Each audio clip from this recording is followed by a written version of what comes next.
Okay, so I'm just gonna start. Um, actually, so here I have. I was just reminded. Um, of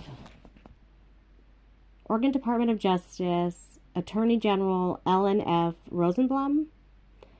And so don't forget that who has the right to inspect public records? So I'm bringing this up because of Department of Human Services and the 10 years, well, and the Sheriff's Office with Kathy Cross. I couldn't get records. We tried. It wasn't just me, but it was um, scary how bad, the behavior is.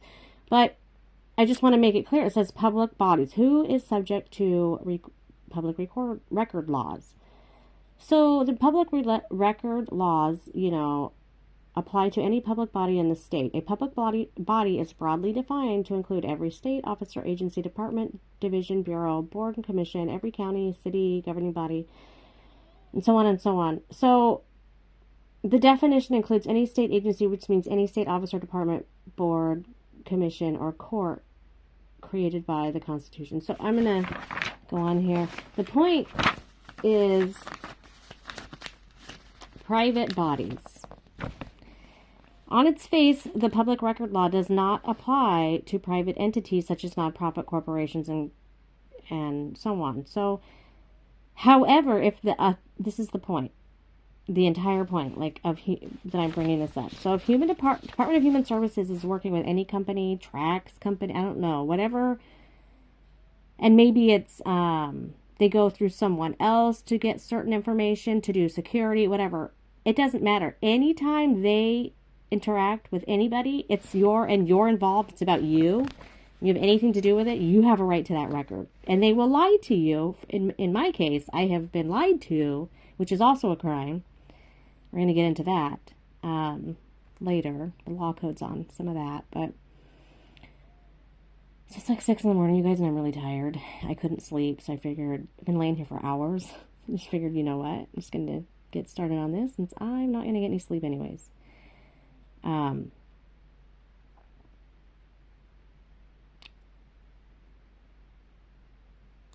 So the entity's origin, was it created by government or was it created independently? The nature of the functions, eventually, let's see here. Records need not have been prepared originally by the public body to qualify as public records. If records prepared outside their government contain information relating to the conduct of the public's business and are owned, used, or retained by the public body, the records are within the scope of the public records law. For example, records obtained by a public body from private parties in the course of fulfilling its statutory duties are public records if owned, used, or retained by the public body. So I'm bringing this up because I'm thinking of the Britney Spears case. And these human trafficking rings that are calling themselves security companies. And so there's people who are saying, oh no, the government told us, Kathy Cross said we could do this, or, my DHS said we could do this. And there's things that my ex said to me, and my cousin had her ex say things to her. And we actually were talking about it, and we think that these things that were so egregious, we kind of believe that they did say that to them. Things that were just super criminal, like engaging in harassment towards victims. So anyway, I'm just kind of in a bad mood. I don't know if you can tell. A little bit of a bad mood. I don't want to get into it, but so it looks like in August I left off. I did listen to some of these messages, and I was going to delete them. And then I thought, you know what? To be honest, there's a timeline here that might be important to go ahead and share. Again, keep in mind, I was never going to share this with anybody. This was always meant to be private. And I noticed some issues that I felt I couldn't. Part of it is I couldn't access all my records, so I have to delete just so I can get some of records from a year ago. But we were talking about Section 164.085, theft by deception.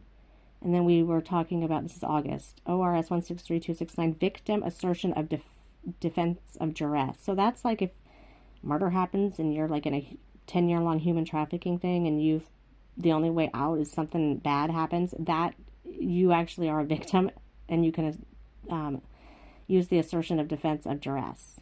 So we left off there. Keep that in mind in August. So today is officially September 1st. So it's going to be a new month for my next, since I'm starting a new thing where I'm recording. So I just want to get into the topic. I'm going to, before I get through doing September's 30 days worth of video and then deleting everything over here on this side, hopefully, I will have been done with getting through all that I already have, but I don't know if that's possible. So all I'm going to do is say right now that I think it seems impossible that Jennifer and Rick were my people who are going to be my, they never helped me, they never got me weed. Rick would ask me for money for weed. When I had my card, Rick was supposed to be my person who helped me get weed. All I did that for was so Rick would legally not get in trouble for transporting weed.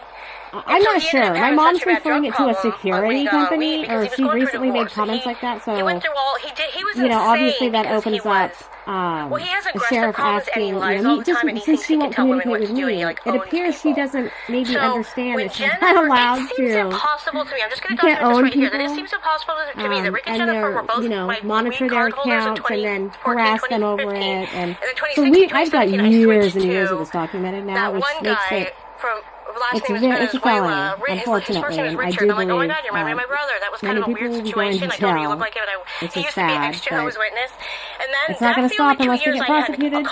did not ever have a card after that because nobody gave me weed. I'm like, I'm not going to play this game with you guys where I get a card. So I was like, done. So if there's ever been a card that's existed past those two cards that are already shared publicly, then they're fake cards and I never signed them. I'm not saying that happened. I'm saying I did not pay for cards past those 2 years. Those are the only two cards I have. If there were cards made in that name, then you should tell me and it should be reported to me because I don't know that. And that would have been false. It would have been fake. So anyway, you want me to believe that Jennifer, that same year I got arrested in 2016 from Rick physically assaulting me because he wanted me to go get him weed at the store, even though I'm the one with the weed card. And so I see the laws that have... So anyway, I got arrested that year from Richard, and then Rick went around telling everyone in my whole family that he, basically all he had, because he was so guilty, he physically assaulted me, he beat me up, he ran around to my whole family defaming my name.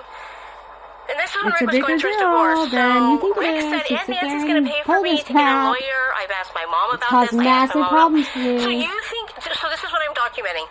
So Jennifer has been, ever since 2016, Jennifer's been married in Virginia and been married to some guy. She lives in Virginia in a different state, and Christopher never talked to her. And Christopher lived here, and then Christopher committed suicide a year ago. So remember August 28th? Exactly, a couple days ago, a year ago. No. So... Is it August 28th? It just doesn't seem likely that, my mom's birthday. That was a year. All of this is likely. For Christopher's. And then on top of that, all of my aunts and uncles died. How they died, and so you can see in California within my two aunts died within 4 days, and my grandma was like a couple days later. Not in the best mood. I'm not it in a does bad seem mood. It's just there was a lot almost impossible of behavior that many from people my died. family. That's just it's either okay, so it's really bad. Both ways, it's really bad. It's either everything I've been through is actually true, and all those people really died that fast, which is so fucking scary and bad, and you don't realize how many people that is in my life. Or some of this is fake, and people are harassing me and it's so many people defaming my name, that by a saying things like I have conditions that I don't have, like my dad saying. Be like, really? Basically they did all that though because Rick was so mentally ill and Rick was lying, and Rick was like driving the school bus and smoking weed and lying about it, and Rick says he got fired for that, but I was told Rick quit and then that's when he started working for where Haley works, which was the Ukrainian guy named Oleg, who was either Russian or Ukrainian, nobody knows. And nobody cares, to be honest. I thought my mom said it was Ukrainian. I don't know. I did ask my mom. But my mom's been lying to me. This whole time, it's really clear that my mom's, helping Rick lie and even defaming my name in front of my family. She blocked me on Facebook. This has been schizophrenic in nature. So, I believe that there's no way that many people died. Somebody's lying to me, and somebody's playing my game to be it. Rick and Anthony are the only two people from my family who go to Christopher's funeral, and they're drunk and laugh. Okay, so I just want to run this through you. 2012, I get divorced. Ashley dies. Bonnie calls me. Ashley and I haven't been talking a whole bunch. We had just become friends again, like 6 months, but we hadn't been talking for a few years. We'd gotten into a huge fight. I think I've talked about this. And then we were friends for 6 months, and then she slammed her car into a semi and died. Her mom told me this. Her mom called me on the phone and told me this. And her mom was really upset. It wasn't like, that did not seem fake to me, okay? So, but it does seem really weird. You guys have to... How? Okay, so Ashley dies July 12th. I had my sister, Shannon, who was my other friend, and then my cousins, who I kind of stopped talking to because they were getting really weird. Like, at the time I was telling me I'm not allowed to post stuff on. I think it was Rick spreading the rumors because Rick got arrested, and he was embarrassed about all the lying he's done. Anyway, and girls dumping him a whole bunch of times because he just kept getting caught lying. But, and I think, you know how people, like, Shelley acts weird. You're just making him it made him a shitty person. He didn't become a better person. He became a really shitty person to his own kids, to his niece and nephew, whatever. So, anyway, it seems really fucked up to me that Ashley died July 12th. 2012. Or July, was it July 12th? I don't know. Anyway, I get my weed cards in 2014 because remember she had a really bad pill problem, so I was like, I'm going to push this because this needs to be legal, because if this was legal and people weren't fighting us in this area about it all the time and threatening us, and so anyway, a lot has changed since then. So it was only that, so July 12th, or whatever, we'll just say July 2012, Ashley passes away, and then by December, I'm divorced. By the next summer, my Aunt Debbie, and my Aunt Carol die. And then my grandma dies like a month later. I don't remember how much later it was, but not a little bit later. I mean, just a little bit later. Like a month later type of issue. Maybe it was 6 months later. I don't know. But it was fast. So, and then the guy I had met died. Martha's brother died, and never seen him again. And then I've been friends with Martha ever since. But I haven't seen Martha for like 5 years. So it's like, or I seen her at the funeral. But so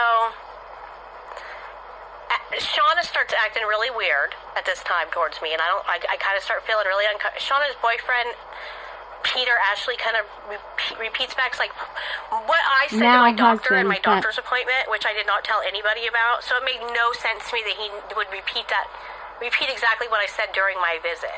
You know what I mean? That seemed really... How would he know what I said during my visit? How would he know that I said to my psychiatrist, well, I don't think all movies are about me. You know, like, because I said this is... And I was... What I said was not...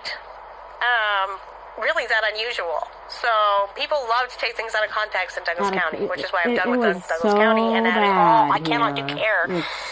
The way that I was abused and disrespected in Douglas County makes me I shouldn't ever want to go back to that area. There's a reason why, and then I'm going to sue for it. To be honest, it still is happening. I'm still having issues. Even if it happens with the recordings I've gotten the whole last couple years are shocking, considering this is human trafficking. How long I've been dealing with this. So it's really bad in the sense that if it's true, all those people died. There's a whole bunch more people after this, guys. I'm just getting through 2012, 2014. To 2014.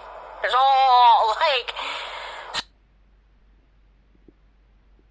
So it's either a situation where my family members are religious schizophrenics who then tried to use the government to help manipulate and lie, because you're not allowed to lie. So if my family... Imagine, that can't be real, you guys. That can't be true. I'm just saying how insane this would be. Imagine if my family members were so religious schizophrenic that I get divorced, and so they think, oh, well, they're just like, oh, she's going to go on drugs, and they're there because, you know, they're religious schizophrenics who don't love their family members. They are looking for reasons to hate their family members if they're different from them. So, by the way, they changed the Jehovah's Witness religion, and now they're not allowed to do the disfellowshipping thing anymore. So they probably got sued. If that did happen, and that's why they had to change their entire religion and get rid of the Kingdom Hall here in Drain. So I did notice that I reported something to the Department of Human Services about someone has been abuse abusing the law records that they to were. cause They do harm keep to records at individuals the through Jehovah's hate Witness speech. Kingdom Just Hall. through, it's not a reason like, So I was by the way, talking about those records I'm a to Jehovah's Witness, Barbara and I have Weathers, a my right DHS in my caseworker. religion She not to says talk we to don't my family members if they don't want to be in for our cult with records. us. So I'd like for But I you, the did it government, because to my help me dad was manipulate her to think we're all dead, communicating and there was like with some her social really media and stuff, and inappropriate we're things going to that I need no noticed that I'm not contact, going and to we're go into going to right need... now. So I didn't do anything illegal. If you use the government because of your religion to do that, which is totally impossible, I'm saying that's fucking impossible. But I find it really interesting the timing of them deciding to get rid of the Kingdom Hall here in Drain and split the Kingdom Hall in half and send half of them to Sutherland and the other half to Cottage Grove. All that happened after the last 10 years in me documenting through gross Department way. of Human Services. Immoral, very immoral. People who call themselves Christians, it's very immoral. The lying I've caught my family in. A history of sex abuse. I'm just putting this out here because I probably, once we get all the documenting, this is going to be something I've said a whole lot. So we're gonna find out. I'm hoping to have this project done within 30 days. It's never gonna happen. Over here at the X thing. So, I'll be happy to get it's just 4 months so unlikely that all these people died, and my family. Like my mom wanted My mom took Raymond Brown's. I sat here and watched my mom get all of his information because she's told me the reason why she was getting his personal information was because she was going to help him apply for Social Security. So my mom, who's not a lawyer and has no money, is going to all of a sudden help Raymond Brown apply for Social Security, which he does not have. No, that never happened. So that to me is like a clear lie, and it's like such a bold lie to say to your daughter that you don't think I'm going to have concerns for your mental wellness. This ends up being a repeating when you're lying to me about stuff like that. And what's your reason? So then I get stalked by this man, which I documented. It's all documented. It's all here. I'm going to help you right back. Behind the scenes, and over at Facebook, behind the scenes, which is other years, it's heavily documented, the harassment campaign that I suffered, because my brother has apparently been abusing law so egregiously. I don't know. I'm just saying it's really the evidence I've something's collected wrong. so Something's far off. is And I'm going shocking. to be figuring it It's out. disturbing. I'm going to be... If you're to Disturbs use... me. Anyway, I just can't even believe... We just saw new January 6th footage So this is Brian Tyler Cohen. I guess we could find solace in the fact that it doesn't come without cost. 53 minutes ago, Kamala posted one move that infuriates Trump. So we just saw a new January 6th 11-minute video from your daughter from Alexandria get released, showing how mad you were at Donald Trump and at the January 6th insurrectionists. And yet, right now, Donald Trump is out on the campaign trail. He's glorifying them. He is promising to pardon them. He's treating them as heroes. These people were there at the U.S. Capitol because they wanted to kill you. They were seeking to assassinate you. Can you explain how it feels to see him predicate his re-election on protecting those people and how personal this issue is for you? I think it's a sign of his weakness. This is a very weak person. Very personal. He incited an insurrection of the Capitol because he lost. Like a weak man would. He was a loser, and he couldn't face that reality, so he said it was a theft. Sent these people to this. Now he's having a party honoring them or something. Yeah. But the thing is that somebody said to me yesterday, so many of the Republicans on Capitol Hill have reevaluated what they saw that day. I said, they're not reevaluating it. They're telling a different story. They know what they saw that day. And they are now trying to cover it up because it is so awful that even they cannot accept how awful it was. So now they're lying about it. That they and that's need what to he's doing. lie. But that's all the more reason why this man can never be Unfortunately anywhere for near the these White House people, again. there's a That's lot why of this video election is so important. footage. And like I And that's why hope we won't. Make a decision. Well, it's not just that. It's the years coming made that decision. before that, right? President Biden, we thank him for his patriotism to save our country, and we thank him for his selflessness to step aside. He said, I love this job, but I love our country more. Another instance where political violence was validated was with the violence against your husband, Paul Pelosi, which you spoke about in your book, The Art of Power, a New York Times #1 bestseller. Congratulations.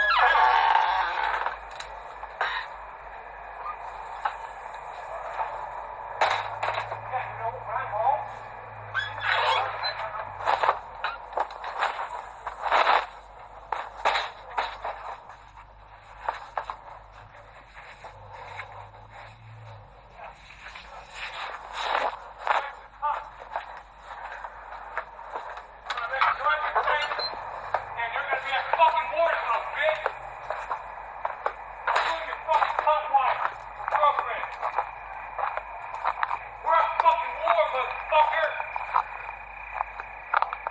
I will make your fucking life miserable with your piece of shit fucking house. You're gonna fucking bend down and suck my dick.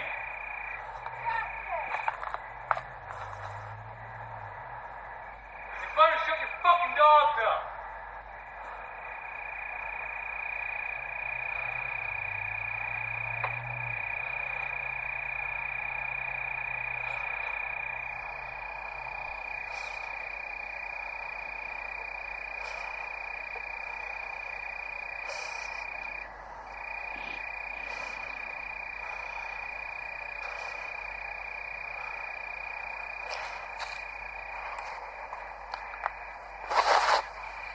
It's that neighbor right there, screaming and yelling, telling other people before noise.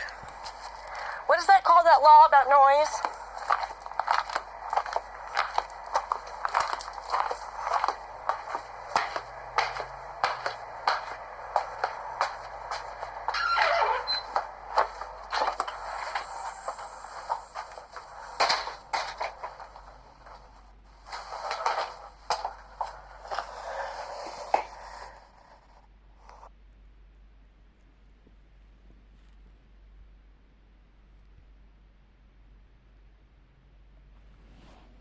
I'm not 100% sure on this. I need to research it more, but I think the noise curfew laws are 10 p.m. in train. Doesn't matter until 10 p.m. And even then, it isn't exactly, which I've always tried to remind autistic people that sleep schedules are not else is a shit. Get a fan or sleep aids of some kind. I told the families, and I repeat it again tonight. This is France 24 English. I ask for your 44 minutes ago for not bringing them back alive. We were close, almost a 3-minute video. but we didn't succeed. Netanyahu seeks forgiveness following the execution of 6 more Israelis. The Philadelphia corridor, this is the oxygen and armament of Hamas. The corridor is different from other corridors, from other places. It is central. It determines our entire future. Israeli forces, who say the corridor has been used to smuggle weapons into Gaza, have controlled it since May. As part of the stalled ceasefire talks, Hamas is insisting that Israel withdraws fully from the area. On Monday, a spokesperson for the Palestinian militants said the group has given new instructions to guards on handling captives if Israeli troops approach. Hamas again blamed Israel for the hostage deaths, which they accuse of issuing new demands for an agreement. Meanwhile, in an interview with France 24, former Israeli Prime Minister Ehud Olmert singled out Netanyahu himself as responsible. Netanyahu is responsible for the erosion. Wait for it. To the It's what they say next that it's like, can I get some more of that, please? Can I get some more of the very obvious answer? If we are going to agree with lives of all of the hostages. As well as domestic pressure, Netanyahu is facing mounting international calls to secure a deal. On Monday, the UK suspended some of its arms sales to Israel. So literally the today. Foreign Secretary saying such equipment risks being used in a way that breaks international humanitarian law. Well, interesting.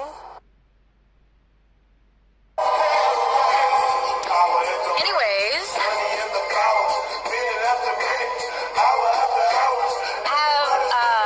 a whole list of goals for this next week or two or month or two. It's about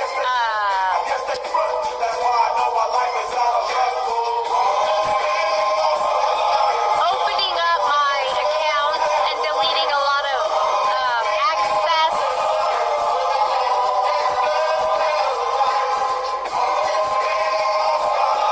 So yeah, I have a plan and I have a whole detailed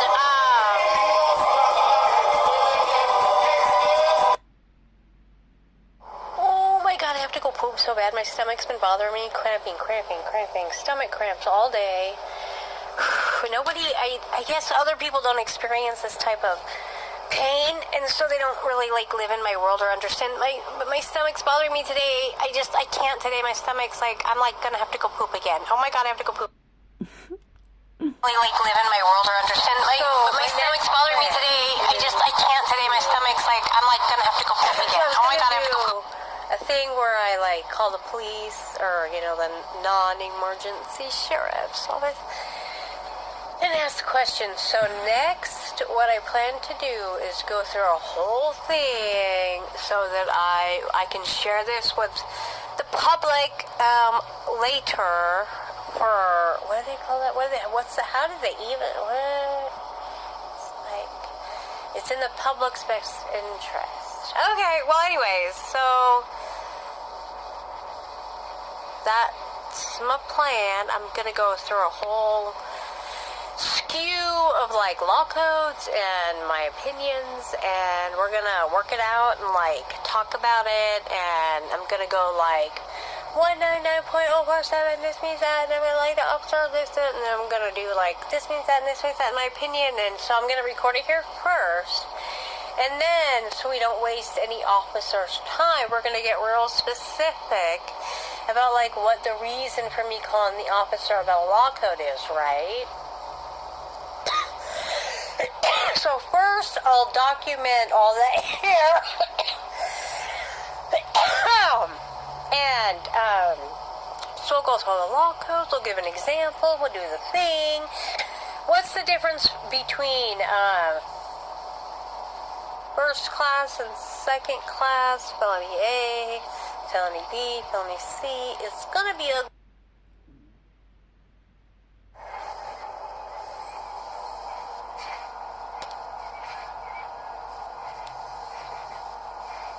caricature.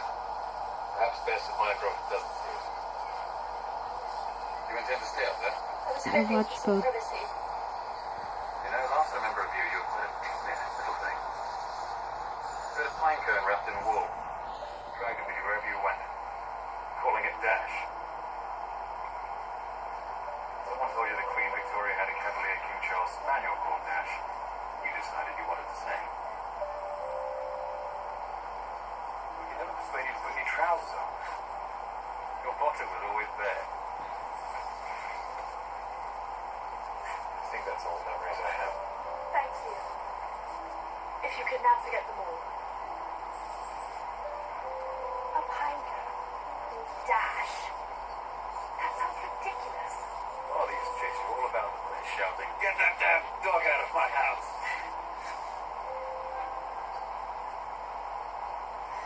Why did you never visit? I need a visit, man.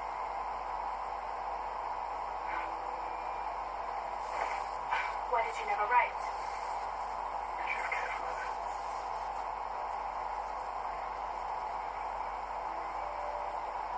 I have kept every clip in every case of rules I could ever find. That's flattering. And yet, It took our mother's disappearance to bring you home. She meant to go. She's not coming back. No. But the truth is, Mother always had a reason for everything. Her own way of doing things. And those kind of mysteries are always the most satisfying to unpick. I don't want the mystery, Sherlock. I want my mother back here and my life as it was. For being emotional. It's understandable. But unnecessary. Look for what's there. Not what you want to be there. You'll see the truth soon enough. So I did really love those.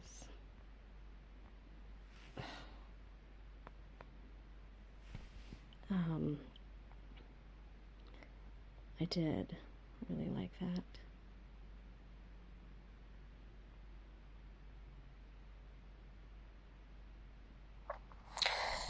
Okay, so Isaac's at work, so I have a moment. What I was thinking I would do is just go through the law codes that I shared to my ex account, just in the order that they were shared in the most recent posts, which I took screenshots and I have them right here. So I'm just going to go through them one by one. And what I'm hoping to do by doing this is to kind of like figure out more specifically, I'm trying to report myself as a human trafficking victim, but it does get difficult when I've made like report after report after report and it was unfounded, and then like a police officer did tell me that,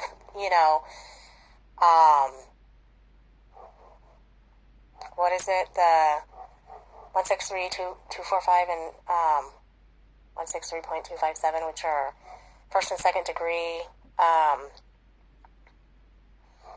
interference with a custodial agreement, custody, whatever. Anyway, so I was told it was a $500 ticket, and it's a misdemeanor, but it's not. It's a felony. And then this went on over and over, and the police officer apparently was, according to my daughter, my ex-husband was friends with police officers, and that there's evidence, according to my daughter,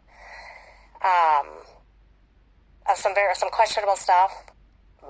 Anyway, so I'm going to make it a phone call to discuss, whether or not the FBI needs to investigate this case and this 10-year-long behavior with multiple victims where we were harassed endlessly, and the people responsible tasked with making sure that doesn't happen were kind of like aiding and abetting it, in my opinion. So we're going to start with ORS 163.269, victim assertion of defensive duress.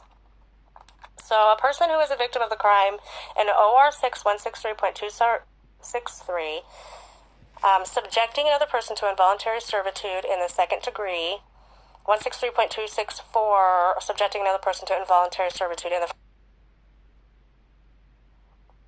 or 163.266, trafficking in persons may assert the defense of duress as described in ORS 161.270, duress. If the person is prosecuted for conduct that constitutes services under ORS 163.261, definitions for ORS 163.263 and 163.264, which is subjecting another person to involuntary servitude in the first and second degree, that the person was caused to provide. So basically, like, if a police officer was engaging in harassing conduct, or even just if an officer was obstructing justice as to help maybe like my ex-husband try to scare me so that I don't, because he's making death threats, and he's like, I don't want that woman to go to court and get the alimony I owe her, so officer, I'm going to need you. That kind of thing. So the reason why I bring that up, so a victim has the right in this law to, if a victim's helping you and then this officer is engaging in like writing reports that are this officer has a bias that's so extreme. I can myself say, well, guess what? Actually, officer, you may have made a really big error in accusing me of that, because when you did that, you didn't do your, due diligence, or you didn't provide me with the services that I was requiring of you in this crime that's been committed, so on and so on. Okay, so we're going to get into more definitions and all that. Let's go on to ORS 164. Oh, what I want to point out, though, is 163.269 is in Chapter 163, Offenses Against Persons. So I'm going to always say what chapter it's from, because I think that does kind of help people understand a little bit. So I actually did want to get into 16. So ORS 161.270, duress. The commission of acts which would otherwise constitute an offense other than murder is not criminal if the actor engaged in the prescribed conduct because the actor was coerced to do so by the use of threatened use of unlawful physical force upon the actor or the third person, which forced or threatened force was of such nature or degree to overcome earnest resistance. Duress is not a defense for one who initially or recklessly places oneself in a situation in which it is probable that the one will be subjected to duress.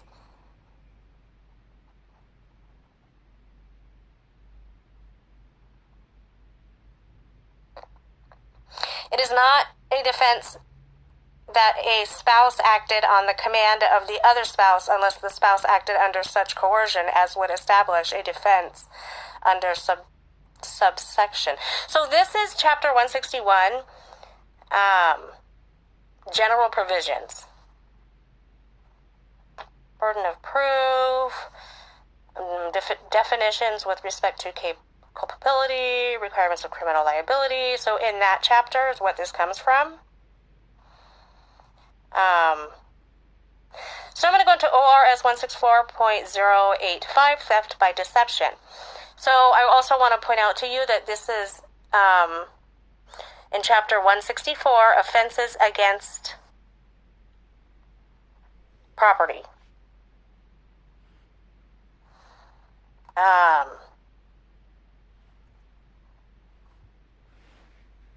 Theft by deception. So a person who obtains property of another thereby commits theft by deception when, with intent to defraud the person, creates or confirms another's false impression of law, value, intention, or other state of mind that the actor does not believe to be true. Fails to correct a false impression that the person previously created or confirmed. So like if a police officer told me that law 163.245 is a misdemeanor and it's a $500 ticket, but it's really a felony, that would be theft by deception.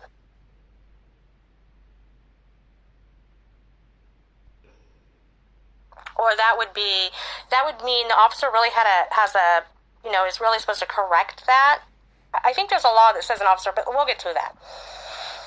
So, prevents another person from acquiring information pertinent to the disposition of the property involved. So, I can get into this a little bit more. Sells or otherwise transfers or encumbers property, failing to disclose a lien, adverse claim, or other legal impediment to the enjoyment of the property. Whether such impediment is or is not valid or is not a matter of official record, or promises performances that the person does not intend to perform or knows will not be performed. Deception does not include falsities as to matters having no... I'm not sure what that word is. Significance or representations unlikely to deceive ordinary persons in a group address. For purposes of this subsection, the theft of the companion animal, as defined in ORS 164.055, theft in the first degree, or a captive animal is a matter having pecuniary significance. Anyway. In prosecution for theft by deception, the defendant's intention or belief that the promise would not be performed may not be established by or inferred from the fact alone that such promise was not performed. In a prosecution for theft by deception committed by means of bad check, it is prima facie evidence of knowledge that the net order would not be honored if the drawer has no account with the drawee at the time. So, like, that's a fake check, not even It's not like you didn't have funds in your account. You knew. That would be the difference. Payment is refused by a druggie for lack of funds upon presentation within 30 days after the date of the utterance and threat. So, theft by deception. Where? This isn't the same one. There was one that talked about real property versus tangible property. Maybe I'm on a different. But, like, what that would mean, I just want to make it clear. Like, say you own your home. Like, in my opinion, I'm giving an example. I am not a lawyer. I am not giving legal advice. This is just me going through opinions. So I can get to, like, what questions specifically to ask the officer when I report myself as a human trafficking victim. Because of 10 years of failure to comply. I think it could be, it could be both, or it could be servitude. But it did go on for so if you own a home, okay, so you're the homeowner and maybe you buy internet service. And so you give people who come over, you want it private, so you don't have it open. And so when your niece comes over to your house, you give her your password. Your niece's phone and her account that she made is tangible property. Your house that you own is your real property. Your niece coming over to your house, and when you give her your password, she is in no way consenting to hand over her tangible property to you, her phone that she has a password to. That is her account and her property. The homeowner would have no legal right to access any of that. It would be so when you go illegal. to somebody's house and you And log so into to their make it Wi-Fi, clear, to understand how, or you go to Walmart and you log into their Wi-Fi, they don't all of a sudden own your I'm the your homeowner account who's luring people in, and I'm giving you my everything in your password. By the way, phone, sign and this that piece is of tangible paper. property. Which no, I've never signed a piece of paper to use versus someone's. real property. But it would be illegal to not fully explain to someone, you are not allowed into their tangible property. That is their property. So it would be committing a crime. My account and really here creepy is and my immoral, tangible and you would be property. Someone who I would be live here at exhibiting my a sign of needing parents' serious home, help which is their real property. You don't have respect for other But I people's paid property. for it, but it's just still to in make their it really name, so it clear, makes it their that real would be a property. crime. But if I came over to their house, it doesn't. My phone, me accessing my accounts through their Wi-Fi doesn't make my phone and my account suddenly real property. It's still tangible property. Yeah, but in order for if that homeowner then told the person, I mean, there's levels in which you could, and also I just want to say, people who engage in that type of behavior, could come up with any excuse in the book to tell you why they do that. I'm telling you, anyone I've ever seen engage in that type of behavior, it is only, what you have just seen is just what you just seen. Those type of people always engage in other criminal behavior. That is always just the tip of the iceberg. You know what I mean? It's never just that. Never just that. Yeah, because if you're willing to do that, you're a creeper. You're a weirdo. So now we have ORS 135.733, which is defamation, which is, Chapter 1. But more than likely, you're up to no good. ORS 166.165 and Chapter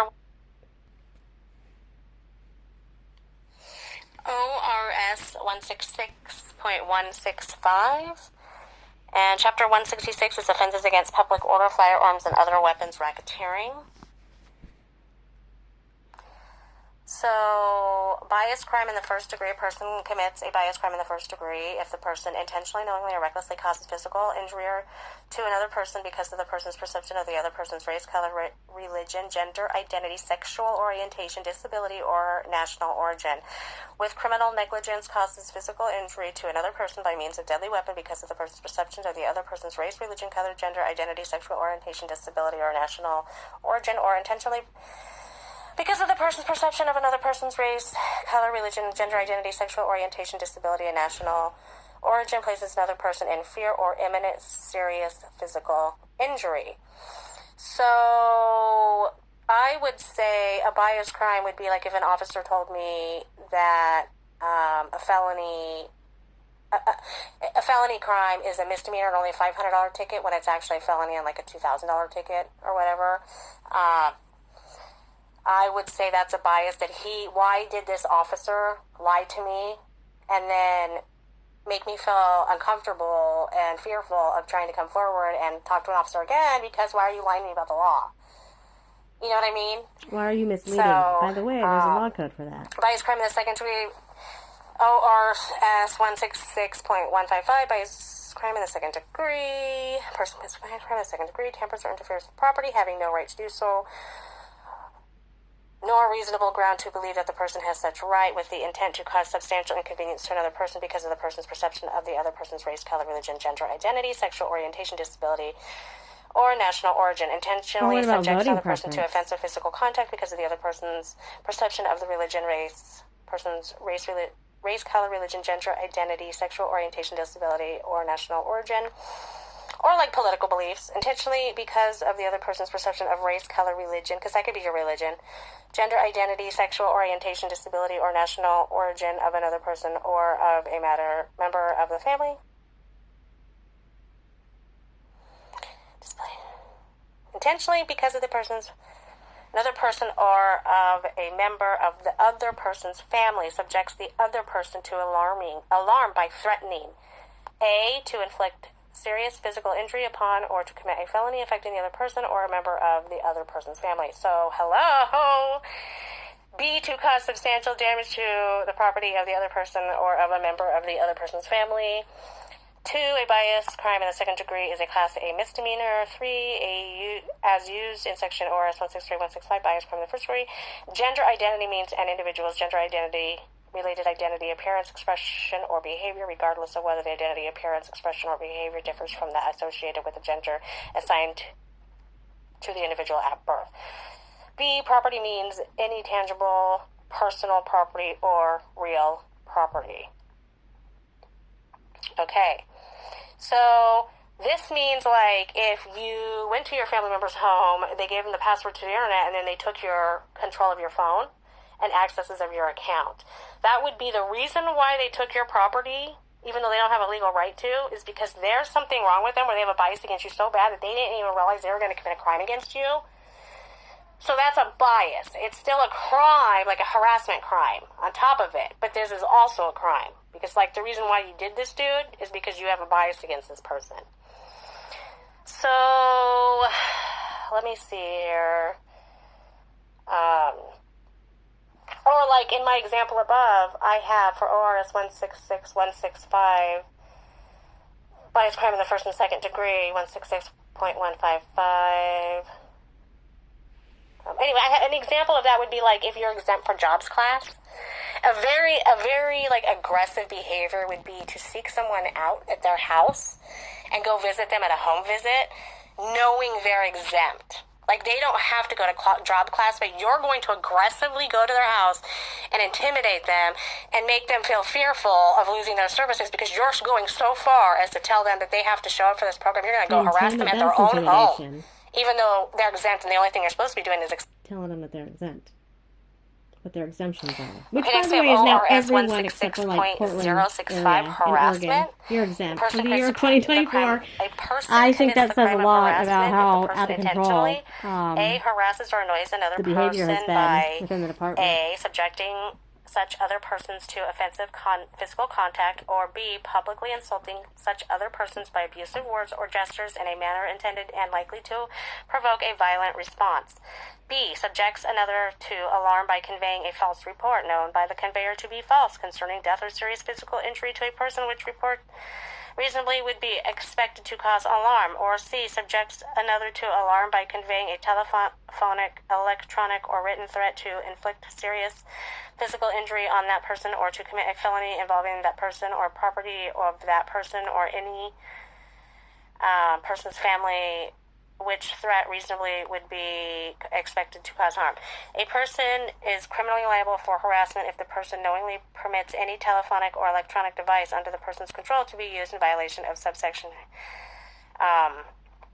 This harassment that is committed under this circumstances described in subsection 1C of this section is committed in either the country in which the communication originated or the country in which the communication was received. 3, harassment is a Class B misdemeanor.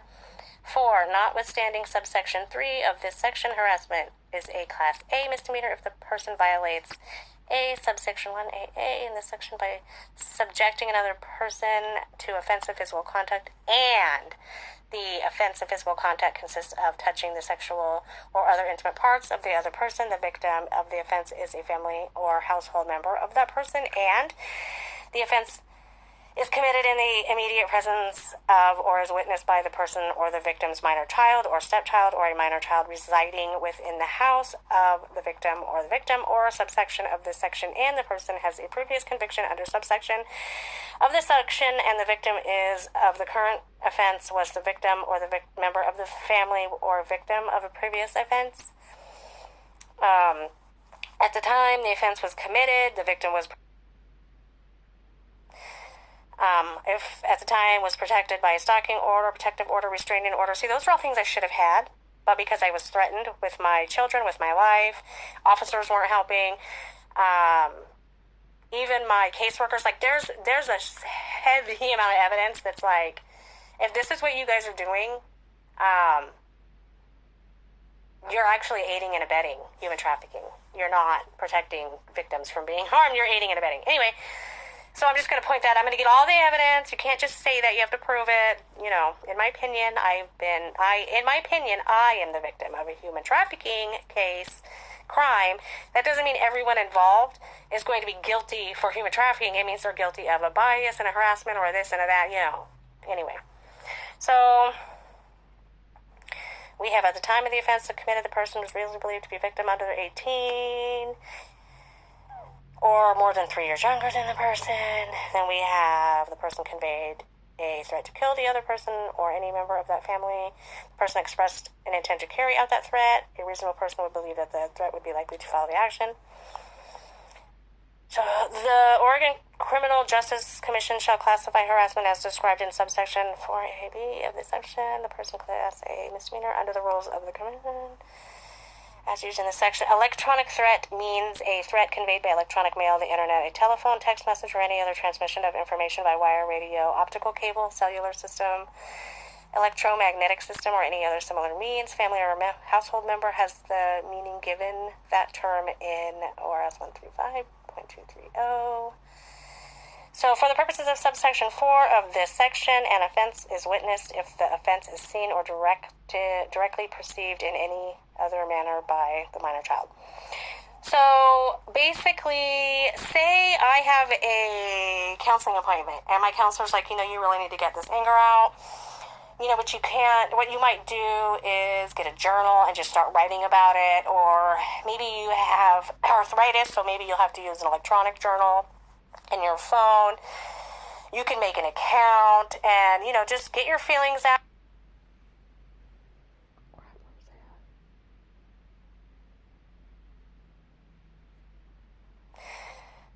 If at the time was protected by a stalking order, protective order, restraining order. See, those are all things I should have had, but because I was threatened with my... You know, it could be a really healthy form to just write it out and then you burn the letter or whatever. But if you don't have a piece of paper and pencil and you just have your phone, you know, there's an app you can use.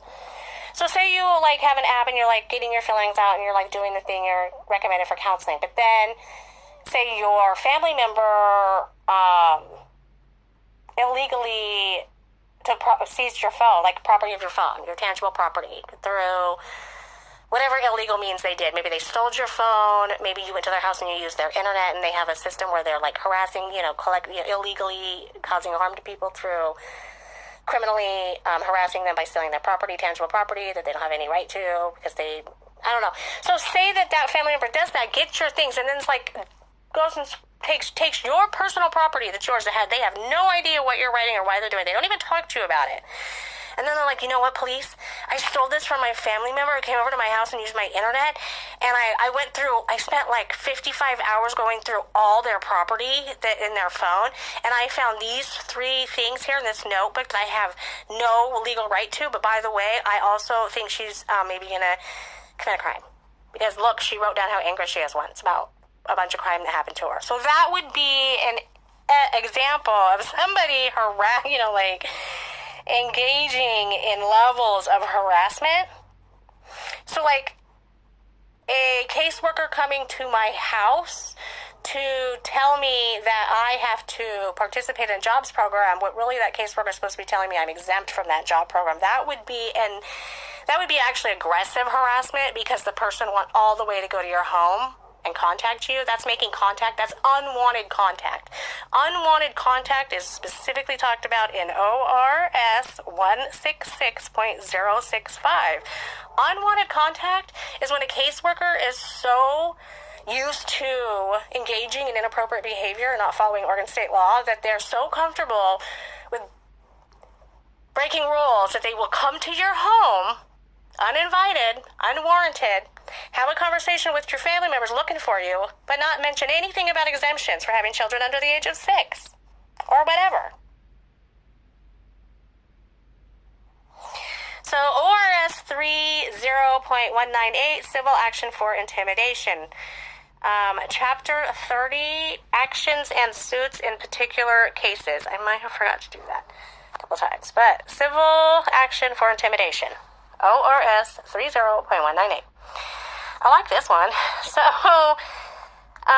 irrespective of any criminal prosecution or the result thereof, any person injured by a violation of ORS 166.155, bias crime in the second degree, or 166.165, bias crime in the first degree, shall have a civil action to secure an injunction, damages, or other appropriate relief against any person whose actions are unlawful under ORS 166.155, bias crime in the second degree, and 166.165, bias crime in the first degree. Upon prevailing in such action, the plaintiff may recover both special and general damages, including damages for emotional distress and punitive damages. The court shall award reasonable attorney fees to the prevailing plaintiff in an action under the section. The court may award reasonable attorney fees and expert witness fees incurred by a defendant who prevails in the action in the court determines, if the court determines that the plaintiff had no objectively reasonable basis for asserting a claim or no reasonable basis for appealing an adverse decision of a trial of court. So, the parents, or legal guardians of an unemancipated minor shall be liable for any judgment recovered against such minor under this section, and the amount not to exceed $5,000. So, basically, if a caseworker comes to your home and harasses you about having to do a job program that you're exempt from, and this harassment continues for 10 years, that's when it becomes a different crime. But it would be aggressive harassment for an unwanted contact for a caseworker to continue in coming to your home when you don't want contact with that caseworker, and that caseworker's only job and first job is to make sure you're not exempt. By like having children under the age of 6, there's a lot of exemptions. So it would be a failure on the caseworker's part to engage in that type of, involve himself in that behavior without first making sure, and it's a waste of tax money and so on. But it is intimidation. Okay, so ORS 162.235, obstructing governmental or judicial administration, which comes from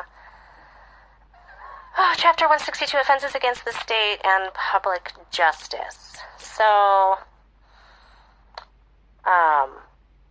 ORS 162.235, obstructing governmental or judicial administration. A person commits the crime of obstructing governmental or judicial administration if the person intentionally obstructs, impairs, or hinders the administration of law or other governmental or judicial function by means of intimidation, force, physical or economic interference, or obstacle. So this is really important.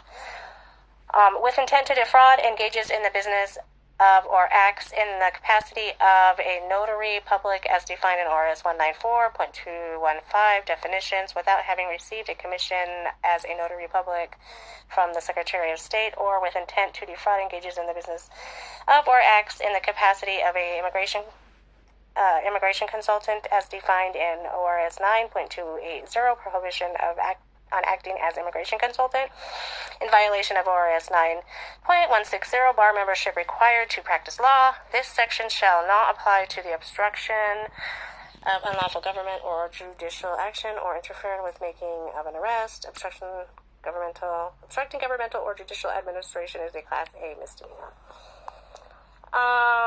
So basically, so this is all from September if 9th. I call Kathy Cross, who works at this county sheriff's office, and I'm like, Kathy Cross, who apparently no longer works there, so I'm choosing, this is a made up example, of course I said that.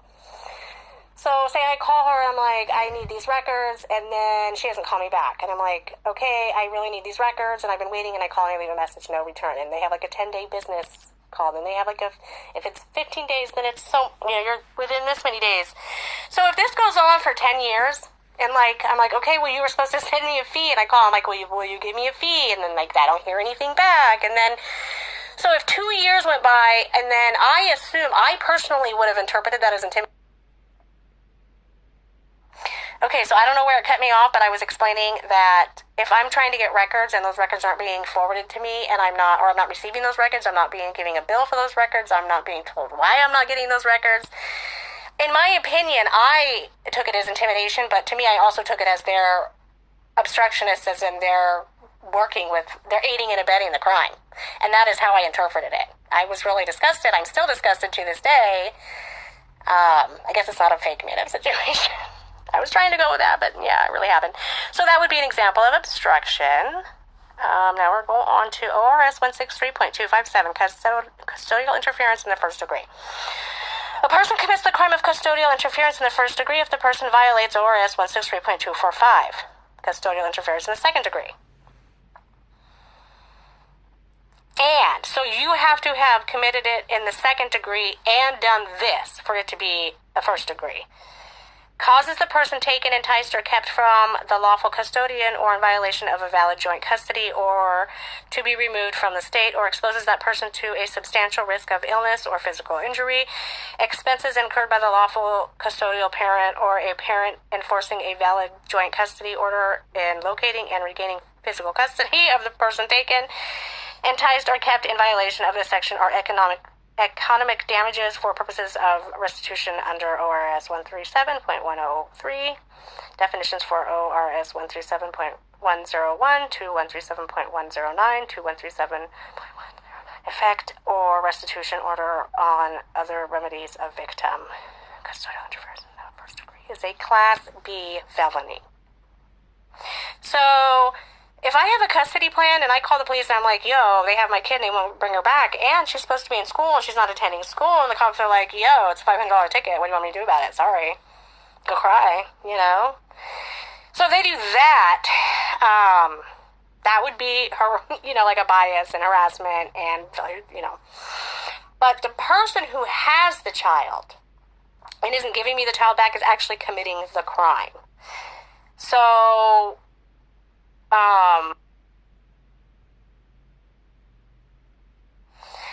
now let's just go. ORS 163.245, custodial interference in the second degree. A person commits the crime of custodial interference in the second degree if, knowing or having reason to know that the person has no legal right to do so, the person takes, entices, or keeps another person from the other person's lawful custodian or in violation of a valid joint custody order with intent to hold the other persons permanently or for a protracted period. That happened to me over the course of 10 years, over and over and over. Expenses incurred by the lawful custodial parent or a parent enforcing a valid joint custody. I didn't have any money because I was on services, because I was owed alimony and child support that I didn't receive because my caseworkers were aiding and abetting the crime. So we'll get into that more later. So they were communicating with my documented so I didn't have those type of expenses, but I will have me, them now. Or people who aren't me. There's going to be a like award for all these things. If a caseworker is so, communicating with your family and not you first, and collecting information basically, they're supposed to represent so if the you. Person, so I didn't have anybody to ask to help me get my child back. I was intimidated.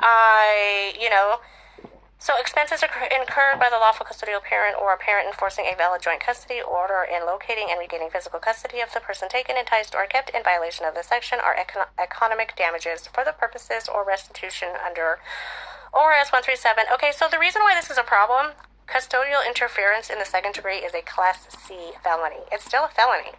But then on top of that, if you go back here and you add causes the person taken, enticed, or kept from lawful custodian or validation of a jurisdiction removed from the state. So if you take it from the state, or you expose them to illness or physical injury, which would happen, like Asia would hurt her knee on a boating incident, and her dad's probably. So it's like in the second degree. Well, except for the risk because missing school. So that would be first degree because she missed school for like a really, it was just endless. That would be physical injury, things like that. I'm pretty sure because that's another crime that was committed on top She of wouldn't go to it. the That was dentist. something that was totally preventable She from couldn't, you know. happening because I kept, reporting it, type of thing. I can't take So her if I don't have her. next, I mean, her dad won't take her. So let's see, what do we it was have endless. next? Okay, so I need a drink of water. Hang on.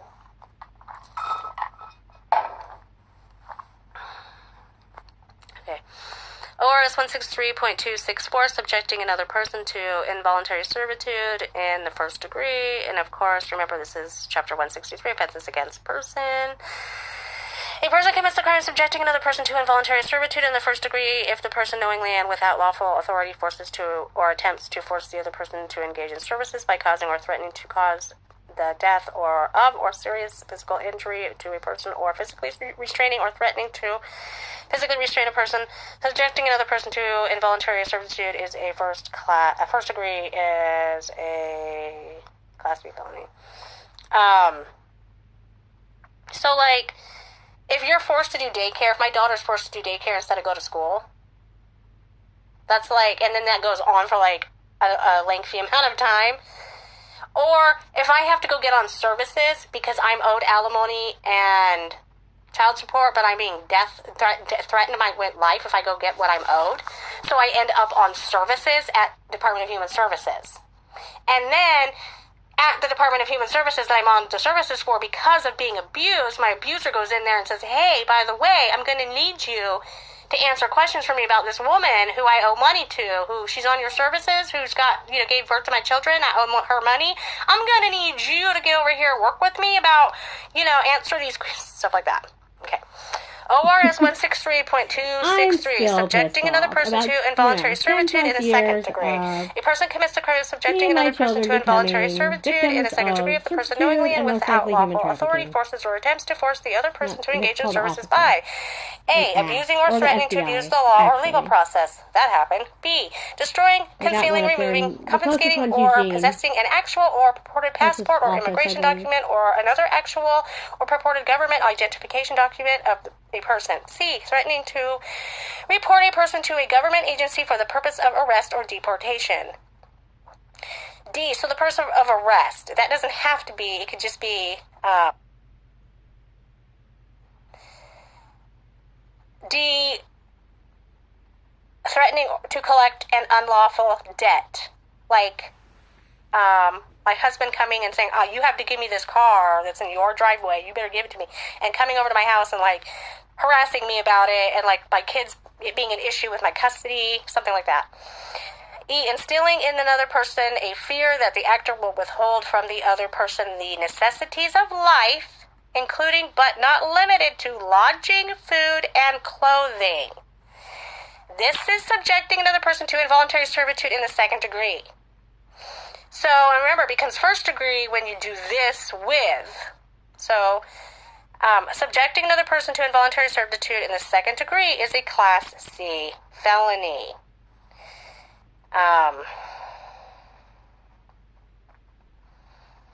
Causing or threatening to cause death of or serious physical injury, physically restraining or threatening to physically restrain a person. So if it causes death, servitude becomes first degree if it kills you or harms you, physically harms you. Or, like, what if you force that person to not have access to the internet? Like, that person's account, like, what if you abuse your power? Say you're a police officer and you're abusing your position of power. So you're subjecting a person to servitude if everyone's allowed to have access to the same internet as you. I have not gone to court. I'm not supposed to be seeing anything different than anybody else. But say that an officer's like, I'm going to abuse my power here and I'm going to actually do things behind the scene. I'm going to get in her phone into her account. I'm going to manipulate things so she can't see things. And I'm going to do that for a really lengthy amount of time, and I'm not going to tell anybody. That would be forcing me to servitude because I don't have to, you're trying to influence my perception of something. You're trying to, you know what I mean? That's all intimidation, harassment, and so on. So that would be, I'm trying to think of better examples, you guys, but remember, we're going to review this just so that I can give better examples so I can see how bad these, we can get better at what I need to learn. So next we're going to move on to ORS 163.266, which is trafficking in person. human trafficking. Again, chapter 163 is offenses against persons. And ORS 163.266, trafficking in persons. A person commits the crime of trafficking in persons if the person knowingly recruits, entices, harbors, transports, provides, obtains by any means, or attempts to recruit, entice, harbor, transport, provide, or obtain by any means another person, and the person knows that the person will be subjected to involuntary servitude as described in ORS 163.263, subjecting another person to involuntary servitude in the second degree, or 163.264, subjecting another person to involuntary servitude in the first degree. The person knows or recklessly disregards the fact that force, fraud, or coercion will be used to cause the other person to engage in a commercial sex act, or the person knows or recklessly disregards the fact that the other person is under 18 years of age and will be used in a commercial sex act. A person commits the crime of trafficking in person if the person knowingly benefits financially or receives something of value from participating in venture that involves an act prohibited by subsection 1 of this section, or ORS 163.263, or ORS 264, which is subjecting another person to involuntary servitude in the first and second degree. As used in this section, commercial sex act means sexual conduct or sexual conduct as those terms is defined in ORS 167.002, 2167.027, performed in return for a fee or anything of value. So if someone breaks into your, like, say someone's, like, violating your rights and harassing you and has taken control of your account, and say they're, like, recording you having sex, right? And then they illegally take that recording and then they subject it to other people, or, like, upload it to a website or whatever. So then that person's, like, making money off this website, right? So this person is trafficking in persons. It doesn't have to be sex, though. So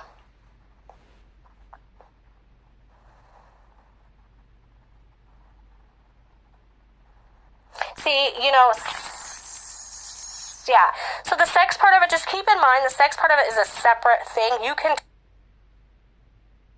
So just to keep in mind, trafficking in persons, you can be doing that for sexual reasons. And I think they do that because of, like, prostitution. That would be, like, you know, like if a John, what do they call that? Anyway. But trafficking in persons doesn't have to have anything to do with sex. Please don't confuse that. And I'm not a lawyer or a police officer, and I'm not giving anybody advice. This is my opinion of this law. I could be wrong.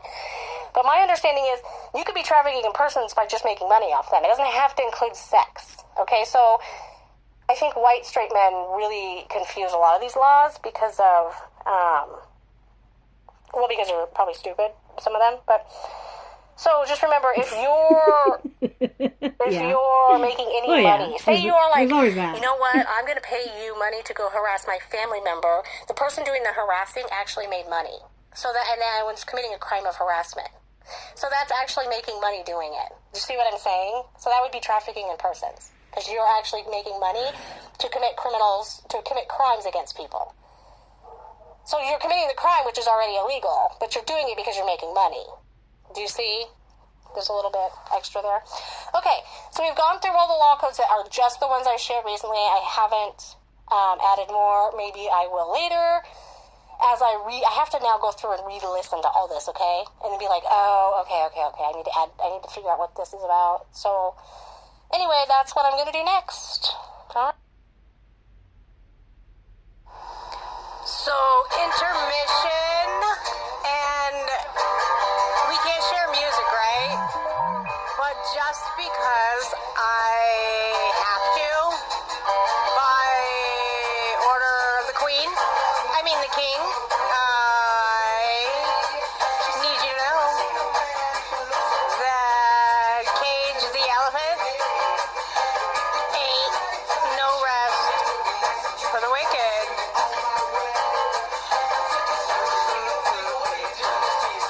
It's a pretty good song.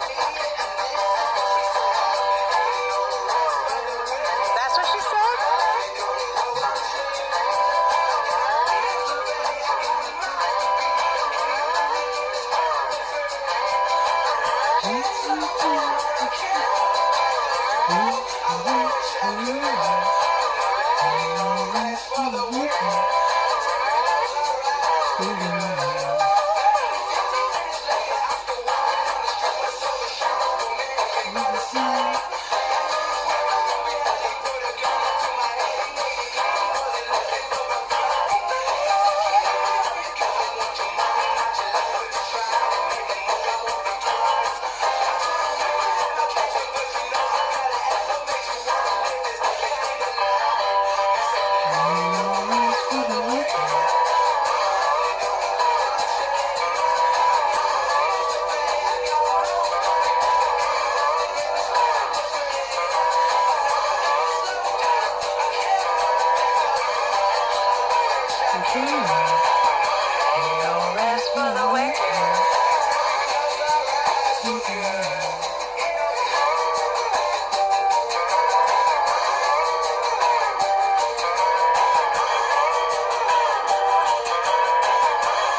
I think I'm gonna pause here.